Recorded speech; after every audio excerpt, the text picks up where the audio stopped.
Hola chicos, hoy nos toca ver el tema de intervención de los estados. Resulta ser que al principio, cuando se empiezan a firmar distinto tipo de convenios acerca de la no intervención de los estados, tenemos que entender como lo que originalmente se entendía como intervención. Y estamos hablando de que originalmente los estados prohibían que se interviniera militarmente a otro estado. Y hay una serie de convenios y tratados internacionales que prohíben la intervención.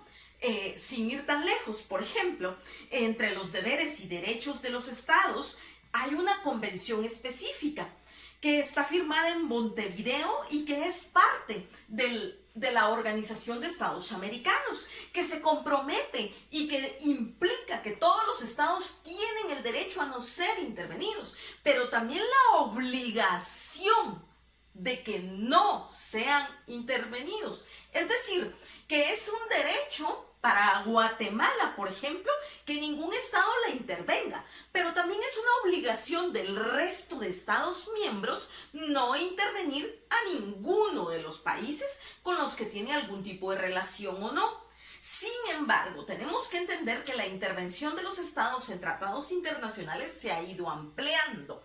Es decir, no se restringe únicamente a no intervenir militarmente un estado. Ahora, la no intervención de los estados implica no intervenir de varias maneras. Es decir, no intervención política, no intervención económica y no intervención de declaraciones internacionales entrometiéndose en las políticas de otros estados.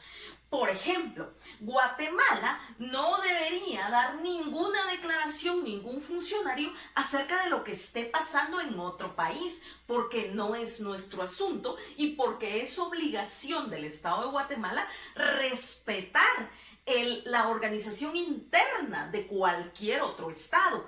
Y la misma obligación tendría cualquier otro estado respecto a Guatemala.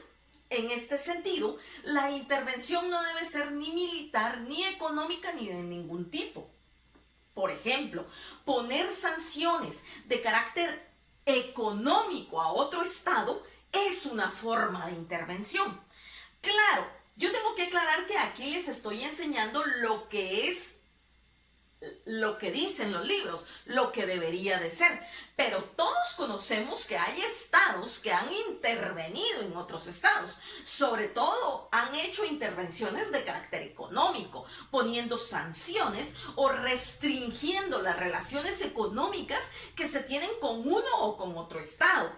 Tal es el caso en Latinoamérica, por ejemplo, de Cuba o de Venezuela, que tienen restricciones de carácter económico o de carácter político, o que otros estados intervienen y dan declaraciones acerca de ellos, pero existen convenciones internacionales que lo prohíben. Ahora ustedes dirán, ¿por qué a pesar de que hay convenciones internacionales y reglas específicas, por qué aún así algunos estados intervienen? Bueno, la intervención de otros estados es permitida excepcionalmente en algunos casos. Y esos casos son cuando un estado tiene un particular o predominante interés propio en otro estado. Por ejemplo, si tengo bienes en riesgo, si tengo ciudadanos en riesgo por parte de otro estado, entonces eso faculta al estado a intervenir en otro, porque tiene intereses de carácter económico o ciudadanía que está en riesgo por otro estado. Eso es lo que sucede con la intervención o la no intervención de los estados. Para poder completar el tema de la intervención o no intervención de los estados, yo quisiera que por favor leyeran la Carta de la Organización de Naciones Unidas en sus artículos principalmente 2, 4, 7, 10, 18, 19 y 20. Además de que leyeran la Convención sobre Derechos de los Estados firmada en Montevideo en 1993. Si ustedes leen estos documentos, van a poder tener una mejor idea o panorama de la intervención y no intervención de los estados, los derechos y deberes de cada estado. Quiero que sepan que al ver este video, si ustedes leen los documentos y ven el video y me realizan una pregunta, en cada video que yo les envíe, la mejor pregunta que ustedes realicen acerca del tema, no del título del tema, sino del tema, voy a dar un punto extra por cada pregunta que sea la mejor pregunta del video que tuve. En el sentido de la intervención, tenemos que en América se desarrollan doctrinas de no intervención. ¿Por qué se desarrollan en América doctrinas de no intervención? Bueno, esto es bastante lógico. Europa, normalmente acostumbrada a colonizar otras partes del mundo, a hacer suyos territorios que están en otros lados, decide invadir, colonizar América. Cuando América empieza a independizarse, Europa sigue con ansias colonizadoras al respecto de América. En ese sentido, se crean una serie de doctrinas de la no intervención que están dirigidas a que Europa deje de tratar de colonizar, o siga colonizando o vuelva a colonizar territorios de América. Y no solo América Latina, porque algunas de esas teorías, de hecho, son creadas desde Estados Unidos. Tal es el caso, por ejemplo, de la doctrina Monroe. La doctrina Monroe fue explicada por el presidente James Monroe, y de ahí viene su nombre. Esta doctrina es parte de un mensaje que él da en 1823, y esta doctrina va enfocada principalmente a la no colonización de estados. Esto se funda en varios principios, y el primer principio es la no colonización, que Europa no tiene ningún derecho a colonizar territorios de América, sin importar las cosas que aduzcan.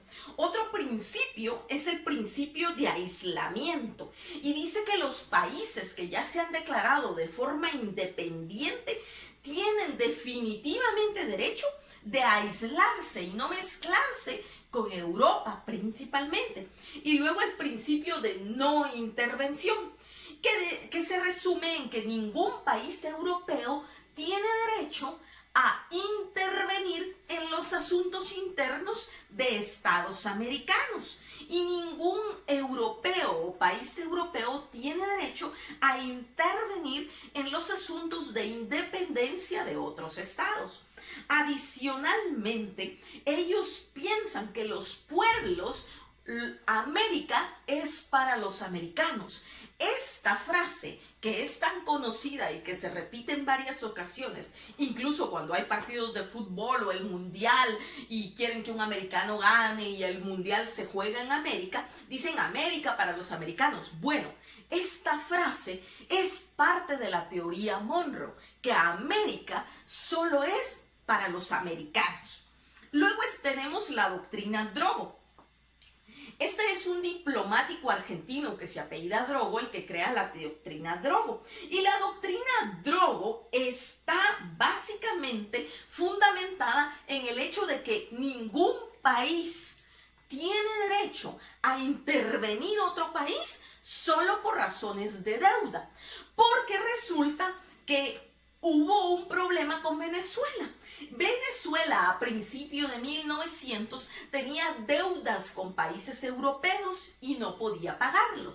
Y por la falta de pago de Venezuela, estos países querían invadirlo militarmente y apropiarse de algunas cosas. En ese sentido, este diplomático argentino crea la doctrina Drogo, y la doctrina nos dice que por razones de deuda, ningún estado puede abrogarse el derecho de intervenir otro estado. Luego también tenemos la doctrina Calvo. Esta doctrina Calvo se fundamenta en que en el derecho internacional hay un estricto cobro de créditos y demanda de relaciones privadas, que esto estricto cobro de créditos y demanda de relaciones privadas no justifican intervención alguna. Esta doctrina Calvo viene en reforzamiento de la doctrina Drogo, porque también era un estudioso argentino que estaba viendo la situación que pasaba en Sudamérica al respecto de estos intervencionismos que querían darse solo por deudas que tenían algunos de estos países. Como debemos entender, cuando algunos países de América se independizan, no lo hacen exactamente en medio de bonanza o riquezas, porque ya se habían llevado esas riquezas el que había sido el colonizador.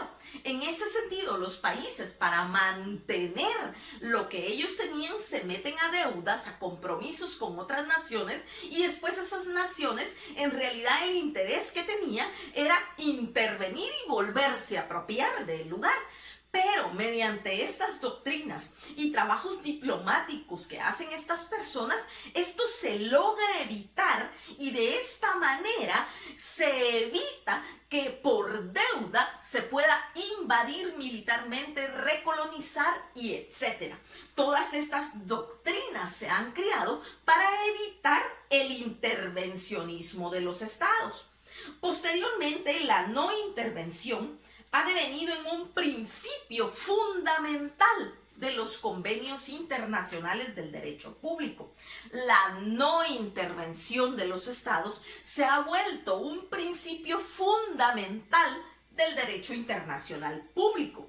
Esto es supremamente importante porque muchos estados en distintos momentos han tratado de intervenir otros estados, y no se puede, a menos que se pueda probar que se tiene un interés prioritario que defender y que eso nos da derecho a la intervención.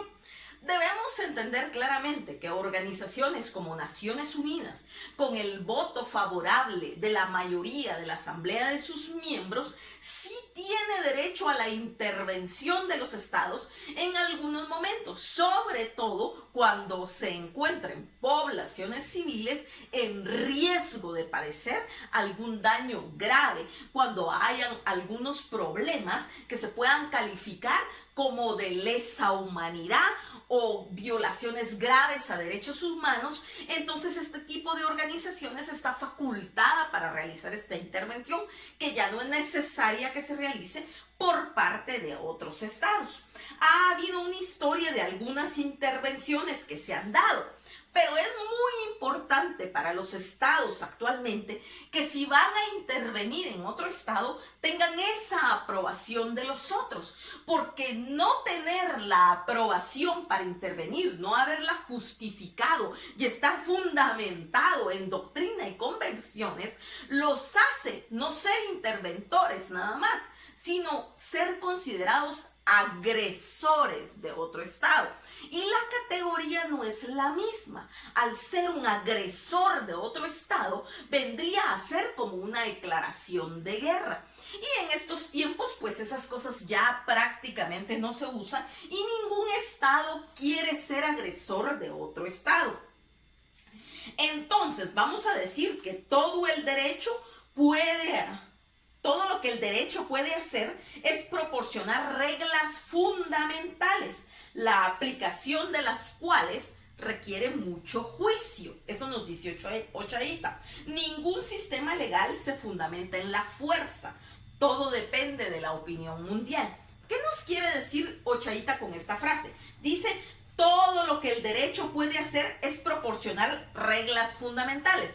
Por eso los convenios internacionales establecen esas regulaciones, y cuando definitivamente no debes intervenir ni financieramente, ni económicamente, ni políticamente, ni mediante comunicaciones, nada. Reglas fundamentales. Pero también nos da excepciones, cuando sí yo puedo intervenir a otro estado. El que nos dé esas excepciones justamente es lo que hace que existan reglas fundamentales de intervención o de no intervención. Y luego, que la aplicación de las cuales requiere mucho juicio. ¿Por qué? Porque si yo quiero intervenir otro estado, no es solo mi juicio personal, sino yo requiero que los demás estados entiendan, valoren y acepten mis motivaciones para que esas motivaciones sean realmente legalizadas, y al ser legalizadas por los demás estados, la intervención sea legal. ¿Sea legal dónde? En el mundo. a nivel mundial, reconocida por todos. Y dice que ningún sistema legal se fundamenta en la fuerza. Actualmente ya no podemos decir que por la fuerza vamos a imponer un sistema democrático, legal, y eso ya no se puede. Eso es parte de lo que sucedió el siglo pasado. Las poblaciones ahora tienen claro lo que es la democracia y que un sistema que se impone por la fuerza es tiránico, no legal y no democrático en casi todas las partes del mundo. Siempre existen estados que viven de esa manera y que así han vivido, pero a nivel mundial, para estar bien visto ante organizaciones internacionales, ya no puedes actuar por la fuerza. ¿Y qué otra cosa podemos decir? Que todo depende de la opinión mundial. Es lo que les decía, si vas a intervenir otro estado, tenés que fundamentarlo legal y doctrinariamente para que se acepte que tú tienes un interés y tras ese interés la comunidad internacional, a través de las instituciones facultadas para eso, acepten tu intervención y la aprueben para que ésta sea legal y no sea considerada una agresión, algo que abruma a una población o por una intervención legal sin que trates de aprovecharte